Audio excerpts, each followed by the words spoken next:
Hey Nesters, welcome back to the channel. Today I'm sharing with you a Goodwill Thrift Haul of all the items I plan to resell. So doing some thrifting for profit here, hopefully.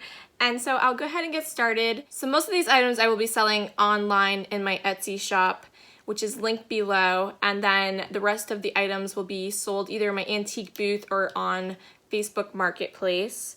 The first thing I picked up was this really gorgeous teapot here.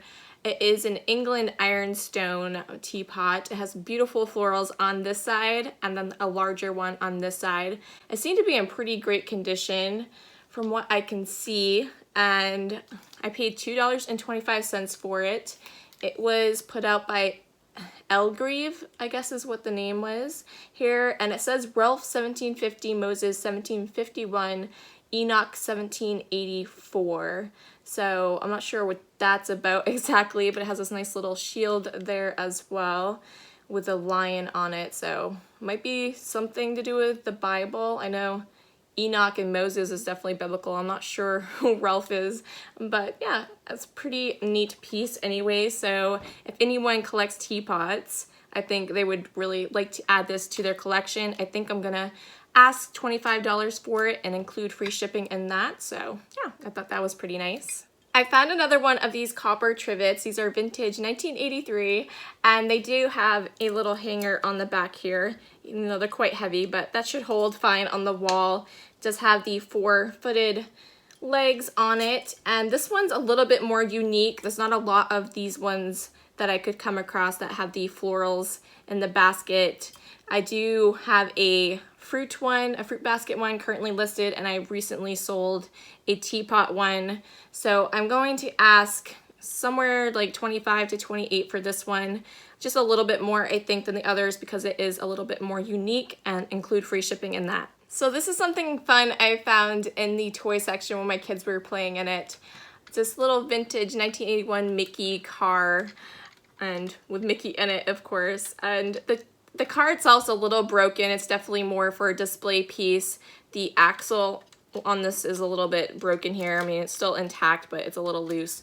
So you wouldn't really want to play with this, but I still think someone would want it for a display piece because it's super durable. So any Disney fan will probably like this. I think I'm going to ask around $15 for it. And this one, I'm not sure if I'm just going to toss in the booth or not. And we'll see on that one. But yeah, I thought that one's really cute.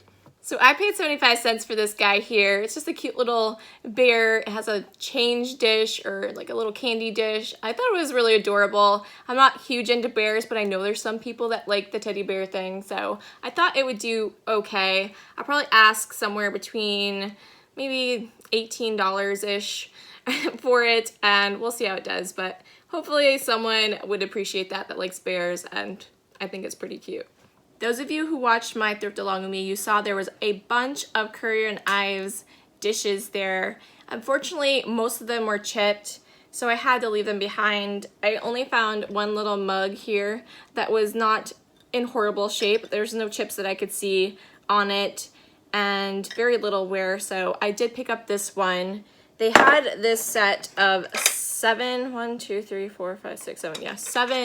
saucers. So they had them marked 4, so I got $3 on these guys.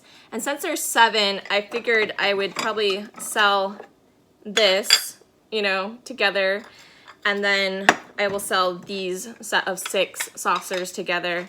A recent listing of 6 saucers sold for about $20 plus shipping, I believe. So I'll probably do that in that ballpark range. And then there was 2 little, I guess they're bread and butter plates as well, that was also in this pile of dishes, so I will sell those separately as well. But yeah, I thought I would salvage what I could there, and you know, I figured a lot of people wouldn't have taken the time to sift through them. They saw the chips and they all would end up in the trash, so I was happy to save these guys, and I hope they'll go to some collector that really enjoys this pattern. So over in the clear glass section, which is typically not my favorite area to look in, but I've been finding some good stuff there lately, so I definitely always check it out. I found these 2 really neat glasses. They definitely piqued my interest. What they are, They are from the 150th anniversary of Texas series. There are 2 here of 6 total. And I got the one that's Alamo San Antonio. It does have the picture on the front here, and then it has the little story on the back. And it has this really nice frosted glass and very heavy bottoms. So they're really a good quality glass. And this one here is the La Bahie Mission Galadad. I probably said that wrong, but that's what it is. And again, it has the little story on the back there, and there is the picture on it. I paid 75 cents a piece for these. Recent solds were about $20 to $25 a piece on them. I think I'm gonna sell mine for a set and probably around the $35 range, and we'll see how they do. But yeah, I thought those are really fun and definitely a good quality glass. I like stuff like that. So another cool glass I came across was the 75th anniversary of the Kohl's Express. This is from 1917. Well, the glass isn't, but the anniversary. So the glass is from actually 1992. And it's New England's oldest motor freight carrier. You can see the cool picture there, and it has Kohl written there. I really liked it, probably because my name's Nicole and my youngest son's middle name is Cole, so I thought it was a cool glass. I'm probably just gonna keep it myself. I paid $1.50 for it, and I did look this up. There are some sold on it. They go for about $12, so not too bad, but yeah, I think I'm just gonna hang on to that one. So I was really drawn to this jar here because it has the needlework look to it, and you guys know I collect needlework items. So I thought it was really fun. I do plan to resell this because I don't need another jar really. I kind of prefer the clear ones, or you know, I'm just afraid if this would get broken in my house with my little kids. So I paid $2.25 for it. This is actually made in Brazil. And yeah, I just think it's a super fun piece. It is double-sided here. So yeah, I think it's nice, and hopefully someone can enjoy this. I forgot to mention, I didn't see any solds on these. I did see one listed for $36, so I'll have to think about that if I want to put this in my booth or list it. So you guys know I've been really into picking up the unique Avon stuff lately. This is a very beautiful porcelain trinket dish here with the beautiful butterfly pattern, and it's kind of shaped like the fan, you know. So I paid $1.50 for it. It does have the Made in Japan sticker there on the bottom, and I thought it was really quite gorgeous. I'm going to ask $25 for that, include free shipping, and yeah, I hope someone can enjoy that. So let me know in the comments below if you guys had any of this goose stuff in the early 80s running into the 90s. My mother had some of it, but I really like this one in particular. I picked up a few pieces. This one I am tempted to hang on to. I'm on the fence. This is a Carlton glass jar. I really like the royal blue color to it. It has these cute little geese on the front, and then there's just one little goose in the back there that just hatched out of the egg. Super adorable. Now you can find these canisters in a set of 4, I believe. I believe there's 4 sizes to it. This is the 1.5 liter, so it's one of the smaller ones. And yeah, it's just super fun. If I'm going to sell this, it will probably be about 26 to 28 bucks. They surprisingly go for about that much. And I paid $1.50 for it, so definitely a good find. I'm definitely picking up all the goose stuff I see and come across now because I think that they're gonna sell pretty good now. It's about, you know, that 30-year cycle, I think, is when people start picking stuff back up again. People that grew up with it, you know, that their parents had it, and then it kind of reminds them of their childhood. So I'd be on the lookout for some goose stuff, and I think that will be trending soon as well with the Avon. And the other goose items I picked up were these 2 jars here. I think this one is actually a decanter just because of the, you know, way it's shaped. I think they're glass. I banged them together a little bit and they didn't cling, so I thought it was plastic there for a second. But these are the famous blue-bowed ones, right? The little blue-bowed goose or ducks, whatever you want to call them. And super cute as well. They do have the plastic lid on them. I paid, where's the sticker? I paid $1.50 for this guy here and 75 cents for this one. So I'm going to ask about $28 to $30 a piece for these guys. They're a little bit more difficult to come across than the other jar that I think I'm keeping, so I think they're a little bit more rare, probably because they are glass and might not have lasted through the years. But yeah, super fun, and I'm looking forward to picking up more of this stuff. I really like it. I found this really adorable creamer in this shamrock pattern with the gold trim around the top, and they had it priced $4. I thought that was a little pricey, but with my discount I got it for $3, so not too bad. And I think I'm gonna ask about $20 for it. And yeah, it's just super fun. I wish I had the little sugar. I'm sure it came with a sugar at some point, but I really like it. It's a nice quality, solid glass, and super cute to put on a St. Patrick's table or a coffee or bar cart. Anyone that's Irish would probably really like this. I'm part Irish, so I like it. I'm tempted to keep it, but I have so many creamer and sugar sets, so I'll probably let this one go. Hopefully someone will get to enjoy this. So I wanted to venture out a little bit and dabble in something a little bit different than what I normally resell. I am a girl that likes to watch sports. I'm a huge Red Sox fan, and I grew up watching football. My dad was a huge Dallas Cowboys fan, so I grew up watching them mostly. But coming into my, late teens, I really started to like the Cleveland Browns. I really like rooting for the underdog teams, and I like dogs, so I kind of just flocked to that team, and that became my main team. And you can't pick a more underdog team than the Cleveland Browns, right? And I know it's pretty weird for that to be my team and living in Maine, and it's hard to catch the games even, but because they don't air them here, I have to really search them out to see them. But anyways, another thing I really liked to watch was NASCAR when I was, in my early to late teens and into my 20s, early 20s. And so we actually in Maine had a local to us NASCAR driver. This is why we started watching NASCAR. His name was Ricky Craven. I don't know if you guys have heard of him, but that's what we used to, like to root for. And we pretty much stopped watching once he retired in the early 2000s. So I picked up a couple of interesting homemade key shelves, or you could probably use it for belts or something like that. Dog leashes even. The first one I got here was Terry Labonte's number 5 Kellogg's car. And it's in this really nice, almost burnt wood, and it is glazed over with some kind of varnish. So it's a really good quality. I paid $2.25 for these a piece, and I think I'm going to ask, I don't know, maybe $35 to $40 for them. We'll try. There's nothing really like it listed, so it was hard to say, but it's a really nice shelf, and I feel like, vintage NASCAR stuff might be a thing. I know Dale Earnhardt stuff is probably the most sought after, but I think the Kellogg's one was probably sell pretty well with Terry Labonte. And the other one I got was Jeff Burton, the number 99 Citgo car. So yeah, I thought that was a fun find, and we'll try them out. We'll see how they do, and if I'll pick any more NASCAR stuff up in the future, but I wanted to give that a shot. So I really enjoy looking at the older books at the thrift store, and I'd like to look at all of the books really, but I don't have that kind of time, so I usually just try to check out the older ones. And this one I paid $2.25 for. It is called Life with Father, put up by Clarence Day. And this one's from 1943. It was originally written, I believe, in 1939, so it is one of the older ones, older editions you can find.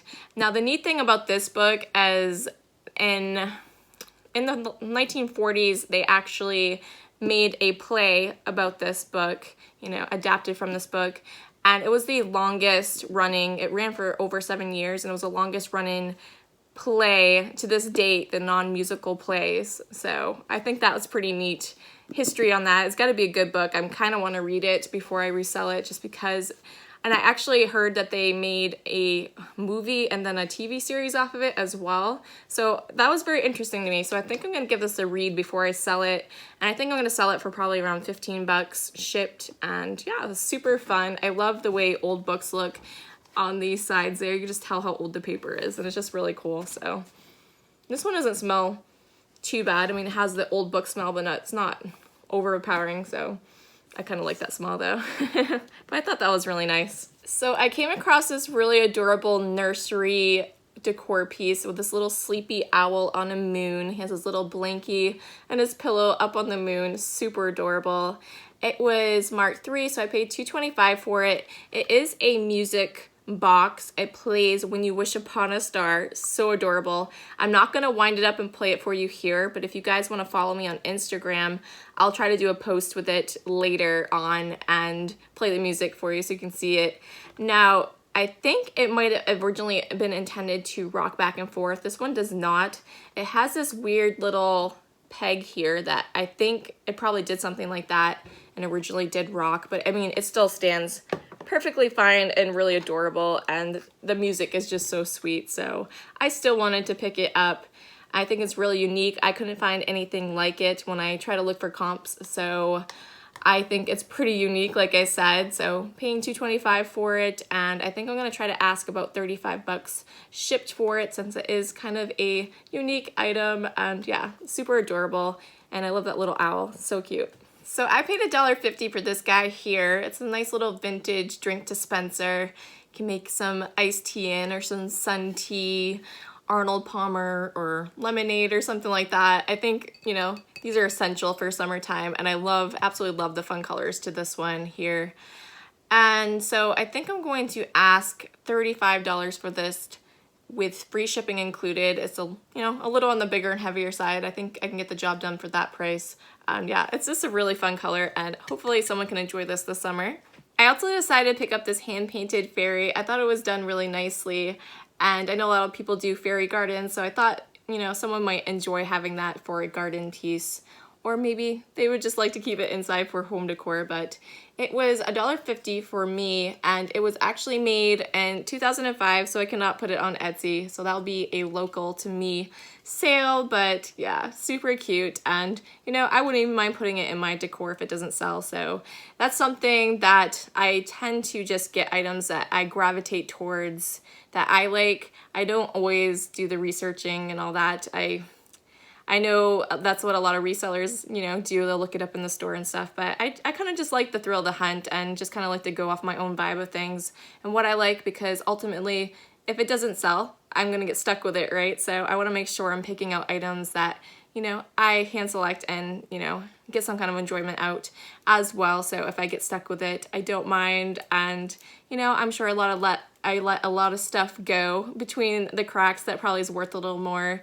So I do look up a few things every once in a while that I don't necessarily like for myself, but think it might be worth something. But for the most part, I just kind of go off of vibes and feels of how I'm, you know, feeling about the item, and yeah, it's working out so far.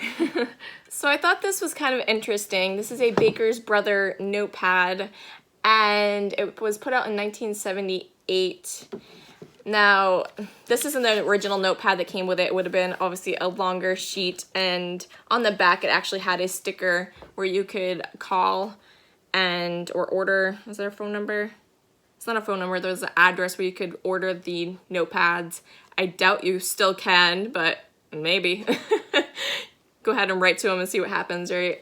I paid $3 for this guy, and you know, he's in okay condition. He's not in the best, but I still think he's fun. You can see there's two little dots right there, and that's where they originally would have had a pencil holder, but I still think it's totally usable, and the graphics really cool with the old car there, so maybe perhaps someone would want this. I did look up to see if there's any sold. I didn't see any sold, but I did see plenty of listings, somewhere between $35 all the way up to $100, so this might just end up being an antique booth item, but I really thought it was a fun piece, and I definitely wanted to grab it.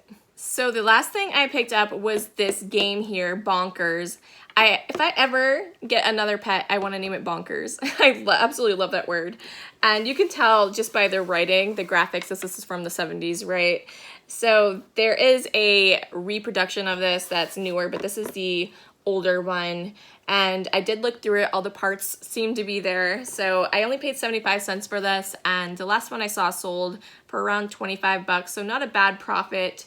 I mentioned that my friend Misty was picking up games and selling them for a decent profit, the older games, so definitely be on the lookout for that, guys, because people are liking the board games now, you know, trying to find some new hobbies, I guess. So that's coming back into style. And so that's gonna do it for this haul today. If you guys saw anything you liked, check my Etsy store. It's linked down below. Some of it will probably be in there when this goes up. And yeah, check out my Instagram if you guys aren't, you know, following me there already. You can see the little owl moon with his little song. It's super cute. And yeah, so thank you guys for watching. Be sure to hit that thumbs up on your way out if you enjoyed this, and make sure you're subscribed because I have some yard sale shop along with me's and hauls to share with you in the next couple days, and we'll catch you then. Bye.